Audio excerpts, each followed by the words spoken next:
काफी सारी एनजीओ और काफी सारे जो एनजीओ के ओनर है उनका एक व्यू रहता है और वो मेरे से ये कहते हैं सर एनजीओ के लिए फंडिंग सब बकवास है, मिलती तो है नहीं। मैंने कहा ठीक है, ये आपका व्यू है, मेरा तो व्यू नहीं है। तो डिस्कशन हुआ, 2-4 क्लाइंट से डिस्कशन हुआ। उन्होंने कहा कि सर हमें फंडिंग नहीं मिलती, हमने काफी सारी मेहनत कर दी। मैंने कहा अच्छा ठीक है, मेहनत आपको फंडिंग क्यों नहीं मिली, क्या आप जानते हैं? कहते नहीं सर हम नहीं जानते। तो मैं पहले ये जानो कि आपको फंडिंग क्यों नहीं मिली, क्या रीजन है? कहते सर आपका क्या व्यू है? मैंने कहा देखो कितनी एनजीओ होंगी वर्ल्ड इंडिया में, अप्रोक्स 40 से 50 लाख एनजीओ है और सबको गवर्नमेंट फंडिंग चाहिए, स्टेट गवर्नमेंट की हो या सेंट्रल गवर्नमेंट की हो या सीएसआर हो, हर किसी को फंडिंग चाहिए। यही पर्पज होता है, क्योंकि अदरवाइज आप काम कहां से करोगे, है ना। मैं एक छोटा सा एग्जांपल देता हूं। फंडिंग लेने में आप लोग कितनी कितनी मिस्टेक करते हैं, आप सरप्राइज हो जाएंगे जब मैं इसे एक्सप्लेन करता हूं और गलतियां बताता हूं कि किस किस जगह आपने गलती करी। अगर आप वो रेक्टिफाई करेंगे तो आपको फंडिंग की प्रॉब्लम नहीं आएगी। दोस्तों एक छोटा सा एग्जांपल देता हूं। अगर आप सेंट्रल गवर्नमेंट की फंडिंग लेना चाहें या इंटरनेशनल फंडिंग लेना चाहें, और इंटरनेशनल फंडिंग के लिए आपको फॉरेन कंट्रीब्यूशन रेगुलेशन एक्ट का रजिस्ट्रेशन लेना होता है, एफसीआरए का। आपको एफसीआरए का रजिस्ट्रेशन कब मिलेगा? जब आपको एक इंपॉर्टेंट रजिस्ट्रेशन होता है नीति आयोग का। नीति आयोग का रजिस्ट्रेशन आपके पास होना चाहिए, then you are eligible for the FCRA funding.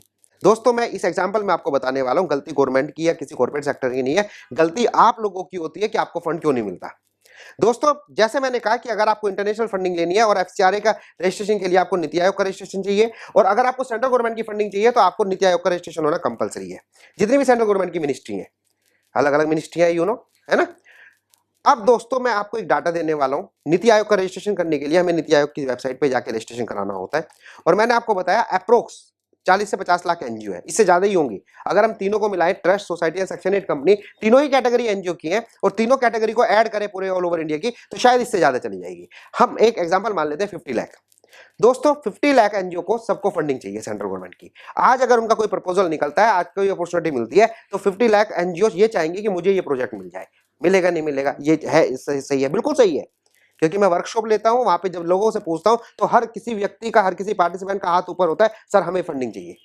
अब दोस्तों जो भी ये वीडियो सुन रहे हैं, मैं उनसे पूछना चाहता हूं कि अगर आप एनजीओ चला रहे हैं और आपको सेंट्रल गवर्नमेंट की फंडिंग चाहिए, ठीक है, तो आपके पास नीति आयोग, एक कंडीशन ये है कि नीति आयोग का रजिस्ट्रेशन होना जरूरी है। दोस्तों आप सरप्राइज हो जाएंगे, मैं डाटा दिखा रहा हूं आपको, नीति आयोग की साइट से ये मैंने लिया है। 1,83,885 रजिस्ट्रेशन टोटल अभी तक हुए हैं जब से गवर्नमेंट ने नीति आयोग का रजिस्ट्रेशन लिया है।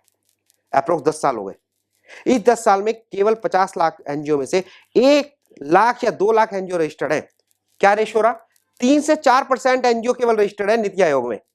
अब जो 96% एनजीओ है वो तो रजिस्टर्ड है ही नहीं। जब वो रजिस्टर्ड नहीं है, उम्मीद तो करती है मुझे फंडिंग मिल जाए, और इनके लीगल कंप्लायंसेस पूरे हैं नहीं।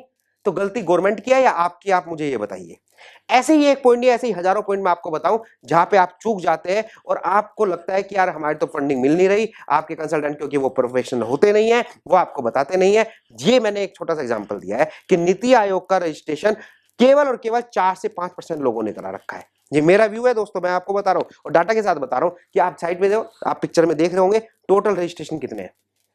तो दोस्तों मेरा कहने का मतलब यह है, जब भी आप फंडिंग के बारे में सोचें तो अपनी कमी निकालें कि भाई हम फंडिंग क्यों नहीं ले पा रहे, हमारा क्या रीजन है, क्या हमारे लीगल कंप्लायंसेस पूरे हैं, क्या हमने मिनिमम क्राइटेरिया पूरा कर रखा है, क्या हम वास्तव में एक्टिव कर। आज मेरे पास एक क्लाइंट आए थे, कानपुर से थे, आप यकीन नहीं मानेंगे, कहते कि सर इस बार हमारी जो फंडिंग होगी वो 2 करोड़ की होगी, और काफी 1 करोड़ की तो हमारे पास आ भी चुकी है। मैंने कहा भाई ऐसे क्या करते हो? कहते सर टिपिकल है ही नहीं, केवल आपको एक्टिविटी करनी है, जैसे आपने सजेस्ट किया बस ऐसी एक्टिविटी करनी है आपको। तो आप अगर एक्चुअल में एक्टिविटी कर रहे हैं तो मेरा यकीन मानिए कंपनी आपको ढूंढेंगी। कंपनी की जिम्मेदारी है सीएसआर पूरी करना, आपकी जिम्मेदारी नहीं है। लेकिन कंपनी को जेन्युइन एनजीओ चाहिए, जेन्युइन वर्किंग चाहिए, तब जाके ये कंप्लीट पूरा होता है। तो दोस्तों मेरा ये एडवाइस आप जरूर ध्यान रखना अगर आप फंडिंग की तरफ वर्किंग कर रहे हैं। फिर मिलते हैं नई वीडियो के साथ। इससे रिलेटेड कोई भी आपका क्वेरी या कोई भी कंफ्यूजन आप मुझे एसएमएस या व्हाट्सएप कर सकते हैं। Thank you so much.